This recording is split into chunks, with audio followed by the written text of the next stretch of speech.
A mafi yawan lokuta a Najeriya, masu garkuwa da mutane na yawan kai hari ga talakawa da masu matsagaicin ƙarfi a ƙasar.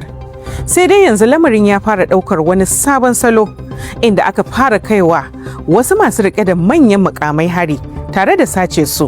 Wannan ya sa wasu masu sharhi ke ganin cewa idan hukumomi ba su ɗauki matakin da ya dace wajen magance matsalar ba, to wata rana za a sace wani babban jami'in gwamnati ko wani mai rike da mukamin da ba a taɓa tsammanin zai faɗa hannun masu garkuwa da mutane ba.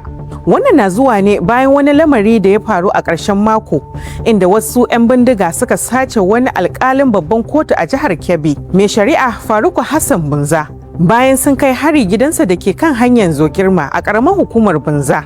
Lamarin wanda ya faru a tsakar daren Lahadi shine karo na biyu cikin ɗan lokaci da aka sace wani alkali a Najeriya. Idan za a iya tunawa, a watan Yunin shekarar 2025 an sace wani alkalin babban kotun jihar Bayelsa mai shari'a Ebiyarin Umokoro a birnin Yenagoa. An dai sace shi ne bayan ya shafa kwanaki 12 a hannun masu garkuwa da mutane. Haka kuma a ranar Asabar da ta gabata, wasu 'yan bindiga sun sace shugaban karamar hukumar Bungudu ta jihar Zamfara, Nura Abdullahi, bayan sun kai hari gidansa. Harin ya yi sanadiyar mutuwar jami'an 'yan sanda 2 da wani ɗan sa kai da kuma mutum guda.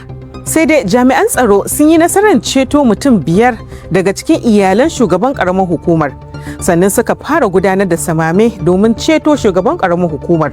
Karamin ministan tsaro Muhammad Bello Mutawalle ya umarci dakarun Operation Fansan Yamma da sauran rundunonin soja da ke aiki a yankin arewa maso yamma da su ƙara ƙaimi wajen yakar 'yan bindiga biyo bayan sabbin hare-haren da aka kai a wasu sassan ƙasar. Matawalle ya ba da umarnin ne yayin da yake mika sakon jajensa ga waɗanda hare-haren 'yan bindiga na baya-bayan nan a Bungudu da sauran al'ummomin da lamarin ya shafa a Zamfara da kuma wasu jihohin. Ya kuma sake jaddada ƙudurin gwamnatin tarayya na dawo da zaman lafiya da tsaro a faɗin yankin. A cikin wata sanarwa da mai taimaka masa na musamman kan kafafen yada labarai, Ahmad Danwudil ya fitar, ministan ya bayyana hare-haren a matsayin abin takaici tare da tabbatarwa mazauna yankin cewa dakarun tsaro za su ci gaba da gudanar da gagarumin samame kan maɓoyar 'yan bindiga. Ita ma jam'iyyar adawa ta ADC ta bayyana cewa sace mai shari'a Faruku Hassan Bunza ya nuna cewa matsalar rashin tsaro na ci gaba da ta'azzara a sassan Najeriya.